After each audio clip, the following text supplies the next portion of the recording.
Je m'appelle Pascal, j'ai 46 ans, je suis chef de projet marketing et je vis en couple depuis 8 ans avec un homme.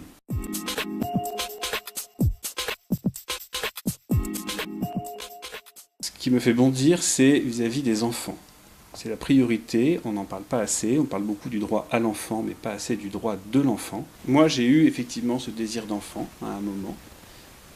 Il se trouve qu'être homosexuel avec mon compagnon, évidemment, ça n'est pas, on ne peut pas avoir d'enfant. C'est comme ça. J'ai finalement une sorte de fertilité qui s'exprime différemment et qui est aussi une forme de richesse. Que ça soit dans le contexte familial avec mes neveux, que ça soit dans le contexte associatif, j'ai une disponibilité que je n'aurais pas si j'avais des enfants et qui me permet d'avoir une sorte de fertilité qui s'exprime différemment. Une des fécondités de ma vie, par exemple, c'est l'engagement que j'ai auprès de personnes handicapées.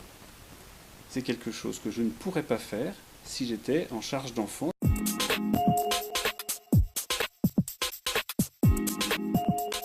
Cette loi, elle ouvre la porte à la marchandisation de l'enfant.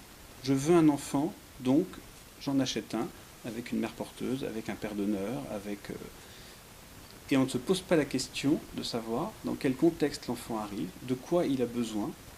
On répond simplement à un besoin d'enfant, qui est peut-être légitime, qui peut être sensible, qui peut être douloureux même, mais se pose avant tout la question de l'enfant en lui-même. Si on parle de l'adoption, l'adoption, c'est donner un père et une mère à un enfant qui n'en a plus.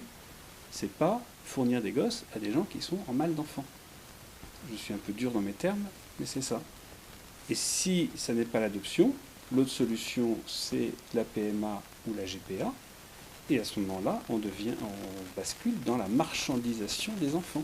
C'est-à-dire qu'on va louer un utérus, et alors comment ça se passe si le gamin n'est pas prévu, est-ce qu'il est remboursé, est-ce qu'il est garanti, enfin, le bébé devient une marchandise. Ce qui me fait bondir dans cette loi, c'est qu'à vouloir à tout prix l'égalité, avoir des enfants à tout prix, quelles que soient les conditions médicales, financières, etc., on crée une inégalité monstrueuse entre ceux qui connaissent leur père et leur mère et ceux que la loi fait naître volontairement sous X et qui ne connaîtront jamais leur père ou jamais leur mère.